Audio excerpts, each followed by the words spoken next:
की जय। श्री सतगुरु महाराज की जय। श्री बाबा दयाराम साहेब आपकी सदा ही जय। श्री महाराज ज्वारदास साहेब आपकी सदा ही जय। श्री महाराज राम रतन दास साहेब आपकी सदा ही जय। आइए सुंदर साथ जी, हम अपने सुरता को धामधनी जी के श्री चरणों में जोड़ते हुए पहले एक भजन गाएं। सभी सुंदर साथ उपस्थित हो चुके हैं। ईशा जी सेठी, सुशांत प्रणामी, ललित खत्री, अंचल जी, शशि तनेजा जी, हमारे सुंदर साथ सबके सब इस समय में रमेश जी सेठी, नीलांशी जतिन प्रणामी जी, अंशु प्रणामी जी, अन्नू भगत जी, समस्त सुंदर साथ जी के श्री चरणों में मेरा कोटि कोटि प्रणाम। आइए लाडले सुंदर साथ जी, भजन की लाइन गाते हुए अपने सुरता को धामधनी जी के चरणों में जोड़ें, श्री जी के चरणों में प्रार्थना करें। आइए मेरे साथ गाना आप सब मिलके। मैं आपकी आवाज़ नहीं सुन पाती तो कोई बात नहीं, पर आपको धामधनी जी तो सुन रहे हैं ना कि आप घर में बैठ के गा रहे हो कि नहीं, है ना। बात उठावे मन से पहुँचे सबे वतन, एक जरा छिपी ना रहे आगू इन खसम। हेत कर इन रूहन की प्यार सो बात सुनत, सो वचन अंदर लेके मुखसामी बाण बोलत। और फिर कहा, जो कछु बोले रू मुख थे, सो निके सुने हक कान, ऐसा मीठा जवाब तो है देव ही, कोई ना सुख इन समान। धामधनी ने पांचवें इश्क के सागर के अंदर कहा है, जो कछु बोले रू मुख थे, जो मेरी रूहें जो भी कुछ मुख से बोलती हैं, सो निके सुने हक कान। श्री राजी महाराज अपनी रूह की आवाज को भी अच्छे से सुनते हैं, और ऐसा मीठा जवाब तो है देव ही, कोई ना सुख इन समान। और बात सुन के वो इतना मीठा जवाब देते हैं कि कोई सुख ब्रह्मांड का उनके जवाब के बराबर नहीं है। सुंदर साथ जी, तो जब धनी ने कह ही दिया कि जो कछु बोले रू मुख थे, सो निके सुने हक कान, तो आइए फिर अपने दिल से बोलते हैं, धनी जी के चरणों में प्रार्थना करते हैं। क्योंकि सारा सुंदर साथ इकट्ठी प्रार्थना करता है तो वो धाम के धनी कबूल करते हैं।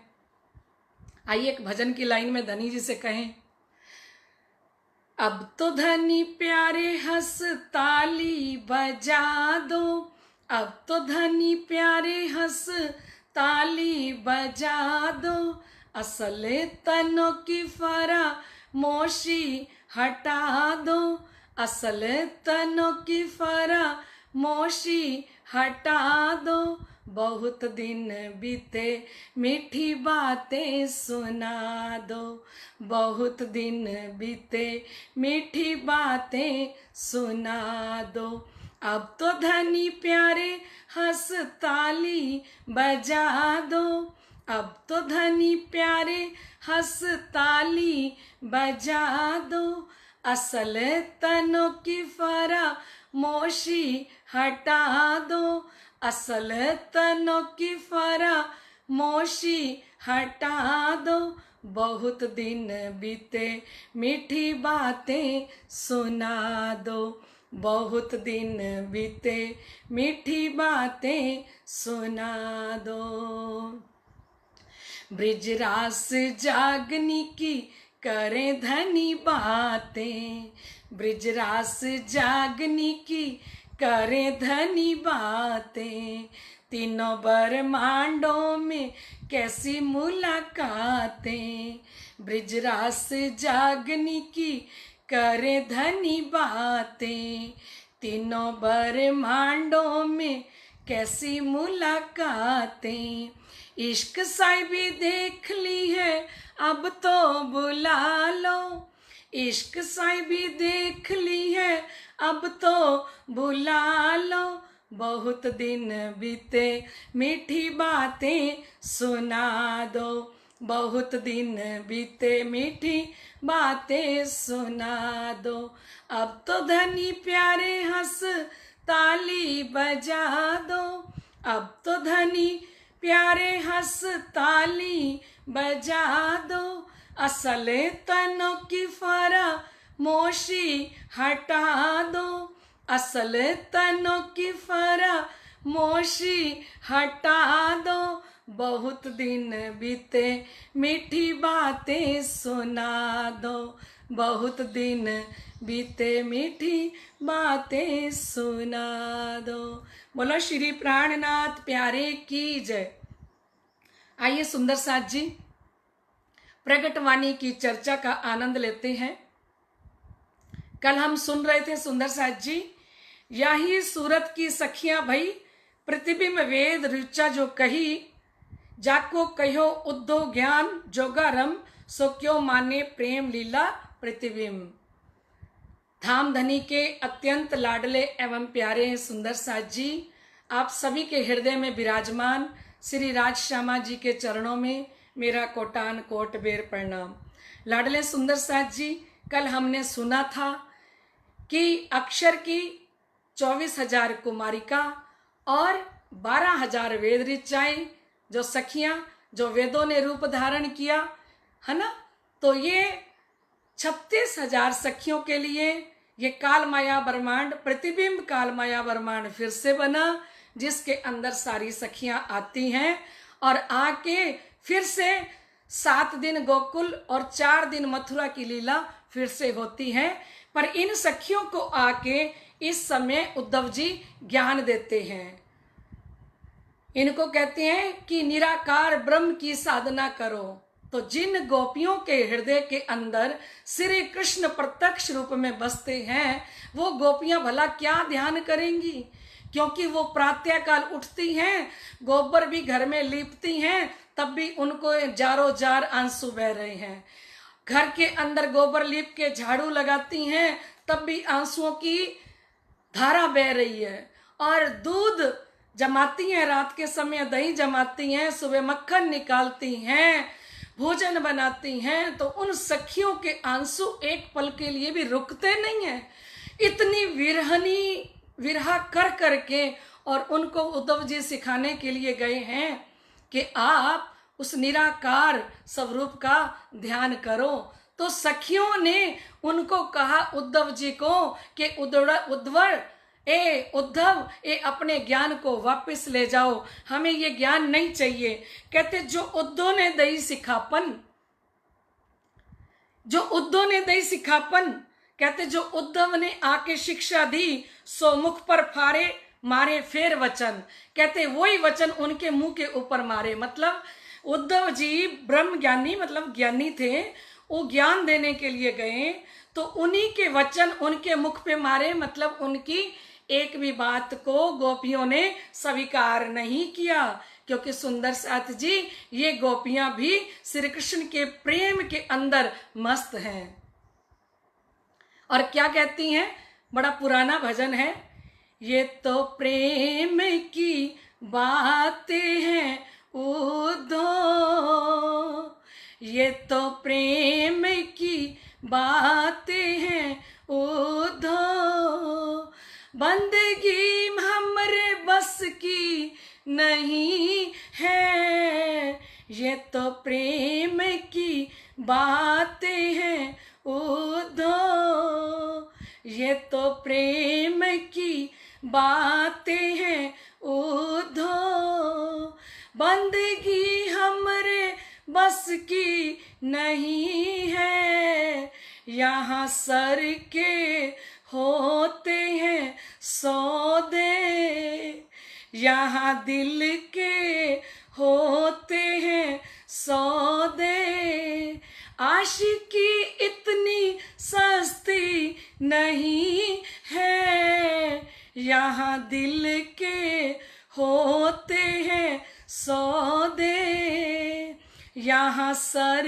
के होते हैं सौदे, आशिकी इतनी सस्ती नहीं है, ये तो प्रेम की बातें हैं उद्धव, ये तो प्रेम की बातें हैं उद्धव, बंदगी हमरे बस की नहीं है, यहाँ दिल के होते हैं सौदे, यहाँ दिल के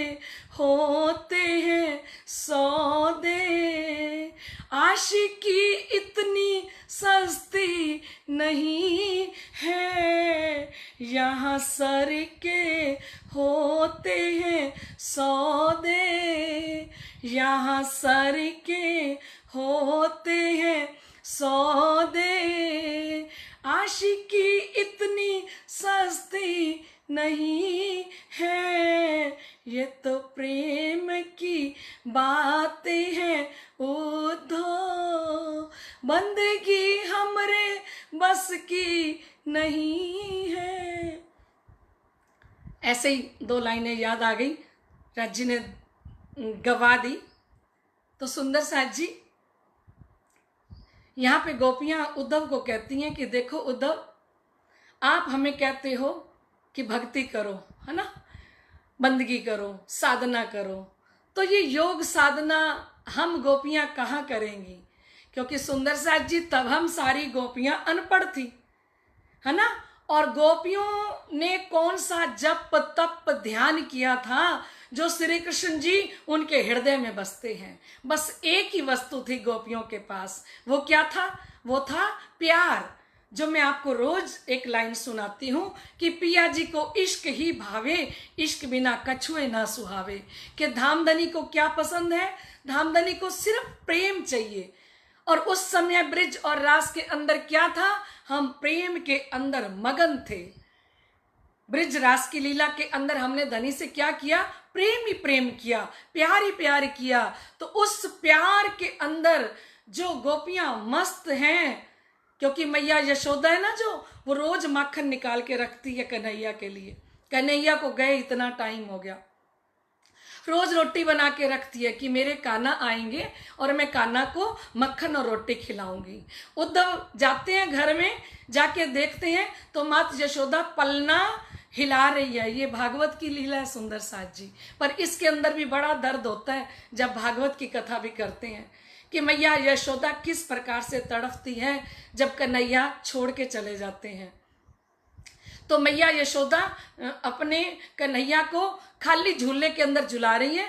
जैसे उद्धव जी आते हैं ना, उद्धव जी आके प्रणाम करते हैं तो मैया यशोदा उद्धव जी को कहती है, चुप, कान्हा सो रहे हैं, चुप, मेरे कान्हा सो रहे हैं। तो उद्धव देखते हैं कि कृष्ण तो कहते हैं कि मैं यहां आ गया हूं, मेरी गोपियां तड़प रही हैं, और श्री कृष्ण तो हर पल इनके अंग संग हैं। तो जो श्री कृष्ण हर पल अंग संग है, कल भी मैंने बताया था कि कोई गोपी कह रही है कि मेरे कन्हैया, मेरे को तो मटकी उठाई, अभी मेरे से उठाई नहीं जा रही थी, मेरी तबीयत ठीक नहीं थी, जमुना किनारे कन्हैया आए, कन्हैया ने मेरी मटकी सर पे रखी। और कोई गोपी कहती है, अरे आज तो कन्हैया मेरे घर का सारा काम कर गए। और सारी गोपियां अलग अलग बातें बताती हैं कि मैं आ रही थी तो रास्ते में कान्हा मिल गए। तो उद्धव इनकी ये बंदगी, इनका ये प्यार देख के उद्धव जी भी शर्मसार हो जाते हैं, क्योंकि ये प्रेम लक्षणा भक्ति है सुंदर साथ जी। इन गोपियों के अंदर क्या था? प्रेम। इसलिए श्री जी ने एक चौपाई के अंदर कहा, वाणी के अंदर, कि ब्रह्म सृष्टि की चरण रज खोज थके त्रैगुण, कई विध करी तपस्या यो कई वेद वचन। ब्रह्म सृष्टि की चरण रज को पाने के लिए सुंदर साथ जी ब्रह्मा विष्णु महादेव तपस्या कर रहे हैं कि इन गोपियों की चरण रज मिल जाए, क्योंकि इन गोपियों ने क्या किया है? सिर्फ प्यार किया है अपने प्रीतम से, अपने धनी से, है ना। तो ये गोपियां जो प्यार करने वाली, तो कहते हैं जो उद्धव ने दई सिखापन, उद्धव इनको समझा समझा के रह गए, सो मुख पर मारे फेर वचन। क्या कहा? कि हमसे ये बंदगी नहीं हो सकती, हमसे ना ध्यान हो सकता है, ना जप तप हो सकता है, यही विरह में छोड़ी दे, सो पहुंचे जा स्वरूप सने। और इसी विरह के अंदर ये गोपियां जो हैं सुंदर साथ जी, ये 100 वर्ष तक रहती हैं। श्री कृष्ण 4 दिन का कह के गए थे कि मैं वापस आ जाऊंगा, लेकिन श्री कृष्ण मथुरा जब जाते हैं तो वो वापस नहीं आते। 7 दिन की लीला इन गोपियों के साथ की, और 4 दिन का कह के कहाँ गए थे? मथुरा के अंदर गए थे, लेकिन वो वापस नहीं आए। अब यहाँ की भी एक लीला आती है सुंदर साथ जी, कि ये 100 वर्ष तक इन्होंने ये दुख सहन क्यों किया? इन गोपियों ने क्या कारण था? तो कहते हैं गोलोक धाम के अंदर श्री कृष्ण 3.5 करोड़ गोपियों के साथ रहते हैं। 3.5 करोड़ गोपियां हैं गोलोक धाम के अंदर। तो श्री कृष्ण जी का सब गोपियों को टाइम देना यह संभव नहीं है। तो इस समय में एक विरजा सखी आती है जिसका दूसरा नाम यमुना है। तो विरजा सखी आके कहती है श्री कृष्ण जी से कि मुझे आपसे कुछ बातें करनी है। तो इस समय श्री कृष्ण अपने ही ग्वाला कौन, श्री दामा जी के साथ, अपने श्री दामा जी के साथ घूम रहे होते हैं। और जैसे श्री दामा जी के साथ घूम रहे होते हैं तो विरजा सखी ने आप आके कहा कि मुझे आपसे बातें करनी है। तो सुंदर साथ जी क्या होता है, तो श्री कृष्ण जी ने कह दिया श्री दामा को, श्री दामा आप यहीं बाहर रहना, कोई भी सखी अगर आए ना तो उनको कह देना कि श्री कृष्ण अंदर नहीं है, किसी को अंदर मत आने देना। ध्यान के साथ सुनना, थोड़ा मुश्किल लगता होगा आपको, ये श्री कृष्ण जी की त्रिधा लीला है सुनने में, पर समझ में आ गई तो बड़ा आनंद आएगा। फिर कोई भी श्री कृष्ण जी का टीवी सीरियल देखोगे ना, चाहे कृष्णा देखो, रात को आता है 8 से 10 कलर्स पे कृष्णा, बाल लीलाएं कर रहे हैं, इतनी प्यारी लीलाएं कर रहे हैं, लगता है कि हम ही गोपी थी और हम ही वो लीला कर रहे हैं। इतना आनंदकारी वो सीरियल श्री कृष्णा रात को 8 से 10 चल रहा है, 2 घंटे तक आता है सुंदर साथ जी। तो इस समय में क्या होता है, वो कह दिया श्री कृष्ण जी ने और श्री दामा जी ने मान लिया। इतनी देर में क्या होता है, राधा जी आ जाती हैं वहां पे। आप ध्यान रखना, ये गोलोक धाम की लीला है, ठीक है, और ये गोलोकीय राधा जी हैं। और राधा जी आके पूछती हैं कि श्री दामा श्री कृष्ण कुंजवन में विराजे हैं। तो श्री दामा कहते हैं नहीं। तो राधा जी श्री कृष्ण जी को ढूंढने के लिए 12 वनों में और जाती हैं। 12 वन हैं गोलोक धाम के अंदर। तो घूमते हुए जब वापस आती हैं तो इतनी देर में श्री कृष्ण जी विरजा सखी के साथ बाहर आते हैं और श्री दामा जी भी वहीं खड़े हैं। और श्री राधा जी ने जैसे ही देखा तो श्री राधा जी को तो बड़ा गुस्सा आया। उन्होंने कहा श्री दामा आप झूठ बोलते हो, और जो झूठ बोलता है उसको गोलोक धाम में रहने के अंदर कोई हक नहीं है उसको यहाँ रहने का, ठीक है, मैं तुम्हें श्राप देती हूं, जाओ राक्षस बन जाओ। तो श्री दामा जी ने आगे से कहा कि राधा जी ये जो मैंने झूठ बोला था, मैंने श्री कृष्ण जी के कहे पे बोला था, क्योंकि मुझे श्री कृष्ण जी ने कहा था कोई भी आए उन्हें कह देना कि यहाँ श्री कृष्ण नहीं है। तो मैं भी आपको श्राप देता हूं कि यही श्री कृष्ण के वियोग में आप 100 वर्ष तक तड़फोगी, तब आपको श्री कृष्ण से मिलन होगा। अब दोनों ने एक दूसरे को श्राप दे दिया। अब श्राप देने के बाद जब वो गुस्सा उतरा तो दोनों श्री कृष्ण जी के चरणों में प्रणाम करने लगे और क्षमा मांगने लगे कि श्री कृष्ण हमें क्षमा कर दो, हमसे गलती हो गई। श्री दामा भी क्षमा मांग रहे हैं, श्री राधा जी भी क्षमा मांग रही हैं। श्री कृष्ण जी ने कहा नहीं, अगर मैं आज तुम्हें क्षमा कर दूंगा ना तो तुम्हारी शराब देने की आदत जाएगी नहीं, मैं क्षमा नहीं करूंगा तुम्हें, ठीक है। पर एक बात कह देता हूं कि तुम्हारे लिए मृत्यु लोक के अंदर मैं तुम्हें दर्शन देने के लिए जरूर आऊंगा, ठीक है। अब वो बात भी पूरी करनी थी। अब ये प्रतिबिंब लीला जो हो रही है, अब इस प्रतिबिंब लीला के अंदर वही राधिका जी हैं, श्री राधा रानी जी, और उनके लिए श्री कृष्ण क्यों आए हैं, क्योंकि भागवत की लीला है वैसे तो कि इस धरती के ऊपर अत्याचार इतने ज्यादा बढ़ गए, तब ये पृथ्वी गो का रूप धारण करके ब्रह्मा जी के पास गई कि कंस ने इतने अत्याचार बढ़ा रखे हैं, आप कुछ करो। तो ब्रह्मा जी ने कहा मैं कंस का वध नहीं कर सकता। विष्णु जी ने भी यही बात कही, शिव जी ने भी यही बात कही कि हम कंस का वध नहीं कर सकते। तो सुंदर साथ जी फिर तीनों मिलके पृथ्वी के साथ गोलोकीय श्री कृष्ण जी के पास गए। तो गोलोकीय यही श्री कृष्ण जी जिन्होंने श्री दामा को और राधा जी को कहा था कि मैं आऊंगा तुम्हें दर्शन देने के लिए। तो जब पृथ्वी इन ब्रह्मा जी को, विष्णु जी को, महादेव जी को लेके गोलोक धाम के अंदर पहुंचती है ना सुंदर साथ जी, तो गोलोकीय श्री कृष्ण जी ने कहा कि मैं अवश्य आऊंगा। जाके पृथ्वी ने प्रार्थना करी तो श्री कृष्ण जी इस पृथ्वी का भार हरण करने के लिए कंस का वध करने के लिए अब इस संसार के अंदर उनकी शक्ति काम कर रही है। अब ये जो प्रतिबिंब लीला है ना, ये प्रतिबिंब लीला किसकी है? ये गोलोकीय श्री कृष्ण जी की लीला है। ठीक है, अब वो गोलोक धाम के अंदर रहने वाले जो श्री कृष्ण हैं, उन्होंने भेजा था किसको? उद्धव जी को, जाओ समझाओ। तो ये जो पूरा ब्रह्म ज्ञान है, ये सारी हम जो चर्चा सुन रहे हैं, अब जो कंस का वध करेंगे वो गोलोकीय श्री कृष्ण करेंगे। हमारे श्री राज महाराज ने ऐसा कुछ भी नहीं किया, क्योंकि वो हम सुन चुके हैं कि 11 वर्ष और 52 दिन वाली लीला, कि हम वो लीला करके हम तो परम धाम पहुंच गए। ये 11 दिन की लीला दोबारा शुरू हुई है सुंदर साथ जी। तो इस समय में तो कहते यही विरह में छोड़ी दे, तो ये 100 वर्ष तक विरहा सहन करती हैं, वियोग सहन करती हैं श्री राधा जी और सब गोपियां। सो पहुंची जा स्वरूप सने। अब ये कहाँ पहुंचती हैं? ये वहां महाराज के अंदर ही इनकी सुरता पहुंच जाती है। समझ आ गया कि नहीं? नहीं आया तो एक बार बेहद वाणी की चर्चा भी करेंगे इसके बाद। तो बेहद वाणी के अंदर ये सारी लीला फिर से आएगी। ठीक है, फिर सारी लीला को फिर से आपको समझा दिया जाएगा। ठीक है, अक्षर हृदय रास अखंड कहो। कहते अक्षर के हृदय के अंदर, आपने सुना था ना, अक्षर के चिद के अंदर क्या हुआ है? मैं कल आपसे ना प्रगट वाणी के प्रश्न पूछूंगी। पता नहीं आप ध्यान से सुन भी रहे हो कि नहीं। सुन रहे हो? ध्यान से सुन रहे हो? कल प्रगट वाणी के ही प्रश्न पूछूंगी आपको। ठीक है, अक्षर के चिद के अंदर, सबलिक के अंदर, कारण के अंदर ब्रज की लीला अखंड है और महाकारण के अंदर महाराज की लीला जो अखंड है। तो सिर जी कह रहे हैं उस महाराज के अंदर अक्षर हृदय रास अखंड कहो, ए प्रतिबिंब साथ तहां पहुंच्यो। ये जो प्रतिबिंब लीला करी ना 24,000 कुमारिकाओं सखियों ने, ये प्रतिबिंब लीला करने वाले सुंदर साथ की सुरता उस महाराज के अंदर पहुंच गई। ए प्रतिबिंब लीला भई जो इत सो कारण ब्रह्म सृष्टि के सत।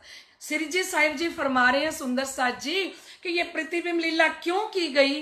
क्योंकि सारी दुनिया को श्री राज जी महाराज कैसे बताते कि असली परम धाम की ब्रह्म सृष्टियों ने केवल ब्रह्म की बुद्धि के अंदर महारास खेला है।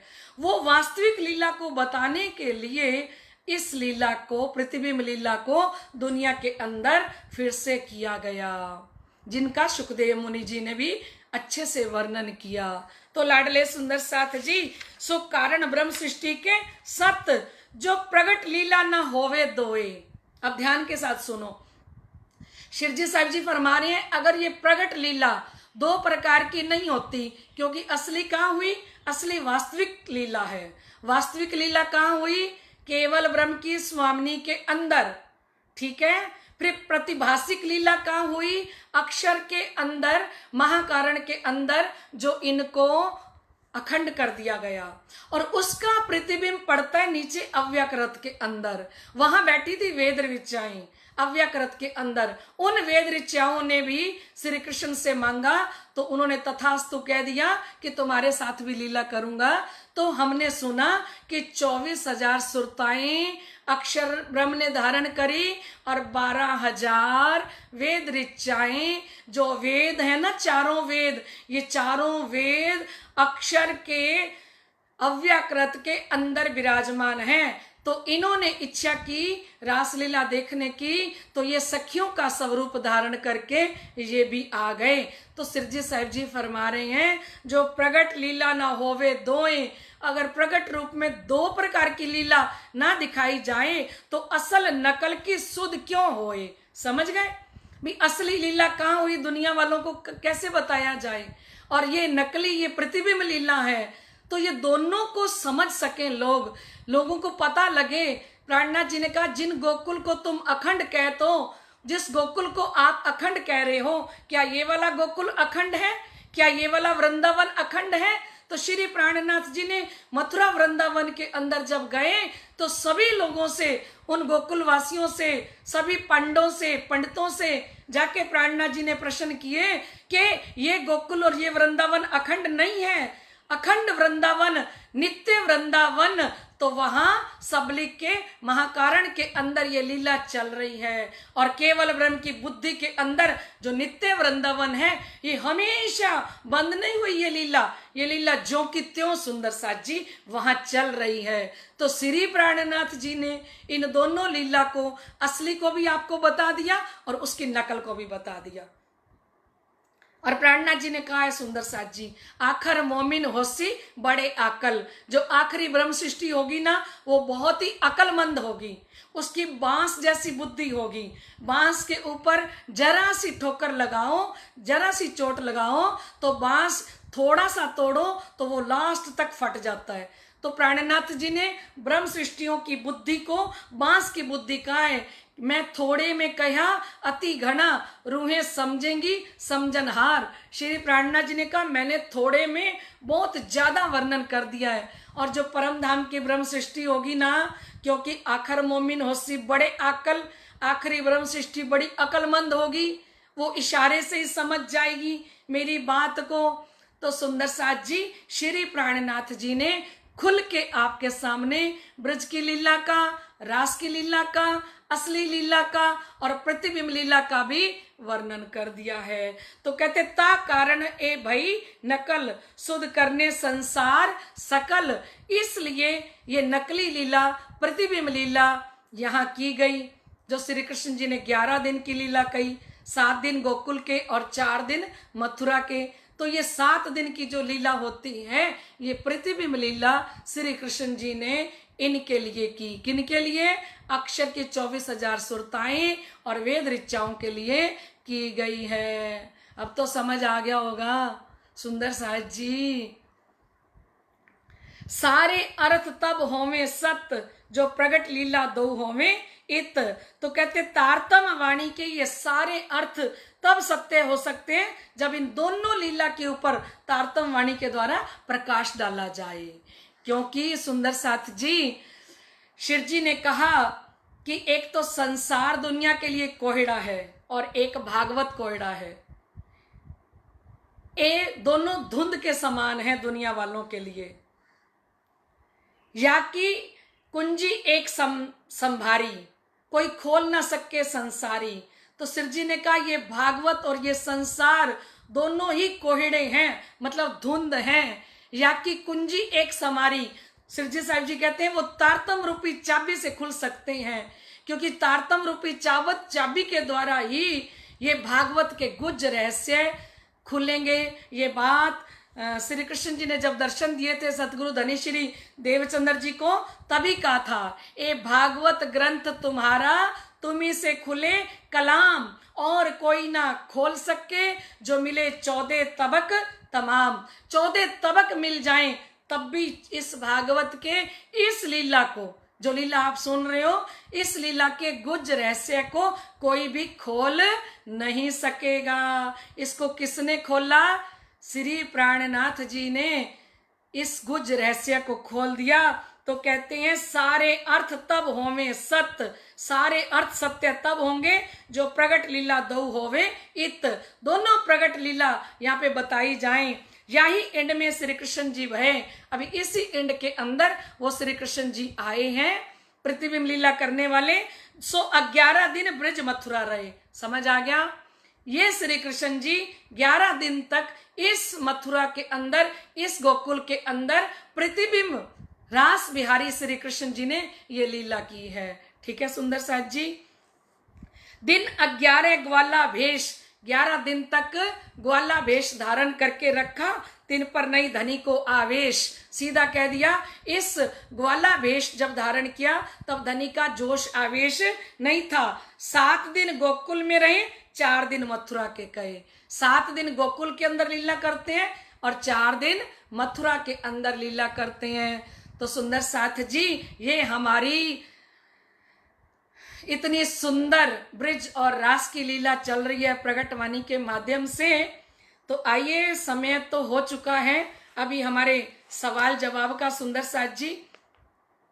तो अभी हम सुंदर साथ सवाल जवाब प्रतियोगिता के अंदर चलते हैं, क्योंकि ये लीला बहुत विस्तार से शिव जी ने हृदय में बैठ के वर्णन करी है ना।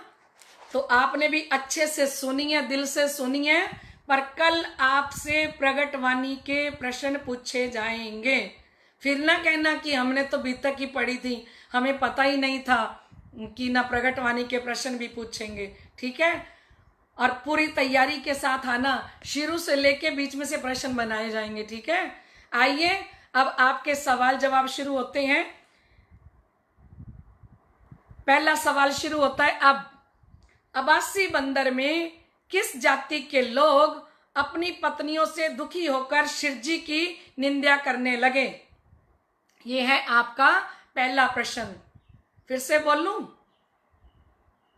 अब्बासी बंदर में किस जाति के लोग अपनी पत्नियों से दुखी होकर शिवजी की निंदा करने लगे? ठीक है सुंदर साथ जी, ये पहला प्रश्न सुन लिया आपने। अब मैं दूसरा प्रश्न बोल रही हूं सुंदर साथ जी। शिवजी तीसरी बार ठट्ठा नगर कब पधारे? क्या बात है, हमारी हंसा बहन जी तो 1 मिनट में जवाब दे देती हैं। क्या बात है सुंदर साथ जी, बहुत अच्छे आप। शिवजी तीसरी बार ठट्ठा नगर कब पधारे? आपको संबत बताना है सुंदर साथ जी। क्या बात है सुंदर साथ जी, आप तो 1 मिनट में जवाब देते हो, आनंद आ जाता है। पूरी तैयारी के साथ आते हो, पूरे एक्टिव होके आते हो, है ना। तीसरा प्रश्न आ रहा है आपके सामने अब। शिवजी ठट्ठा बंदर से नवतनपुरी में किसके ऊपर पत्र लिखते हैं? दोबारा बोलूं, शिवजी ठट्ठा बंदर से नवतनपुरी में किसके ऊपर पत्र लिखते हैं? ये था आपका तीसरा प्रश्न। अब आ रहा है आपका चौथा प्रश्न। शिवजी ने श्यामल दास के द्वारा पत्र लिखकर बिहारी जी को कहाँ मिलने के लिए बुलाया? आपको पता है श्यामल दास जी कौन थे? नहीं पता तो बता देती हूँ। चिंतामणि जी का नाम, जो कबीरपंथी थे ना चिंतामणि जी, जिनको कहा था हो मेरी वासना तुम चलो अगम के पार, उन चिंतामणि जी का नाम श्री प्राणनाथ जी ने श्यामल दास जी रख दिया था। तो कह रहे हैं शिवजी ने श्यामल दास जी के द्वारा पत्र लिखकर बिहारी जी को कहाँ मिलने के लिए बुलाया? बिहारी जी को शिवजी साहब जी कहाँ मिलने के लिए बुलाते हैं? क्या बात है सुंदर साथ जी, आप तो 1 मिनट में ही जवाब दे देते हो। ये है आपका पांचवा प्रश्न। नलिया बंदर में शिवजी को अपनी दुख भरी आप बीती कहानी किसने सुनाई? बड़े ही आसान है ना प्रश्न, कभी थैंक यू भी नहीं बोलते हो, ऐसे भी नहीं कहते कि हाँ कितने आसान प्रश्न शारदा दीदी लेके आती है ना हमारे लिए, कि आप 1 सेकंड में लिख लेते हो, टाइप कर लेते हो। नलिया बंदर में शिवजी को अपनी दुख भरी आप बीती कहानी किसने सुनाई? कितना आसान है ना। और सुंदर साथ 1 मिनट में लिखे जा रहे हैं सब के सब। तो सुंदर साथ जी, कल के प्रश्नों के उत्तर भी आपको दे दूं।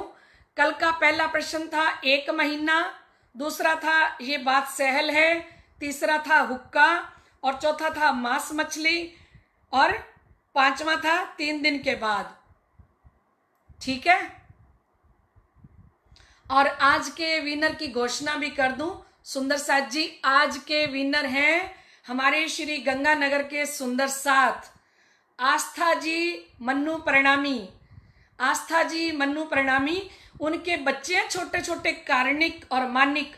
आपको पता है हमारे श्री गंगानगर में इस बार बीतक वाणी चर्चा करने का धनी ने मौका दिया, तो उनके बच्चे कार्णिक और मानिक ने सारी बीतक के अंदर प्राइज लिए सुंदर साथ जी, हर प्रश्न का जवाब देके, और इतनी सुंदर तैयारी करके आस्था जी उनको लेके आती थी। तो आज आस्था जी इस सवाल जवाब प्रतियोगिता में आज वो विनर हैं।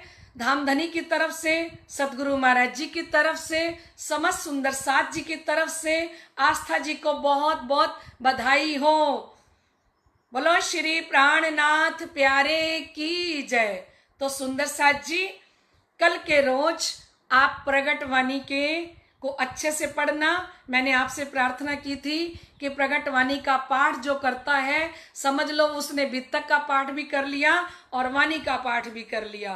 तो आप प्रगट वाणी का पाठ जरूर किया करें, इसके अंदर बहुत आनंद भरा हुआ है सुंदर साथ जी। और अब तो आपने सुन भी ली तो और भी आनंद आ रहा है, ठीक है। सुनने के बाद तो और चौपाइयों के अर्थ हमारे सामने होंगे, फिर कभी भी भूलेंगी नहीं हमको चौपाइयाँ कि हमने क्या सुना था लॉकडाउन में। और लॉकडाउन का भरपूर आनंद हमारे धाम के धनी ने हम सब लाडली आत्माओं को दिया है ना सुंदर साथ जी। धाम धनी की अपार कृपा हम सुंदर साथ पे बरसती है और बरसती रहे। बोलो श्री प्राणनाथ प्यारे की जय। और कल आपको कहा था 5 बार निज नाम का पाठ और 1 बार मंगलाचरण। समस्त सुंदर साथ जो भी ये चर्चा सुन रहे हैं वो समस्त सुंदर साथ ये धनी की आज्ञा का पालन अवश्य करें। बोलो श्री प्राणनाथ प्यारे की जय। सुंदर साथ जी अभी इस कार्यक्रम को यहीं पे विराम देते हैं, फिर कल मिलेंगे राइट 3 बजे। आप समस्त सुंदर साथ जी के श्री चरणों में मेरा कोटि कोटि प्रणाम। प्रणाम जी।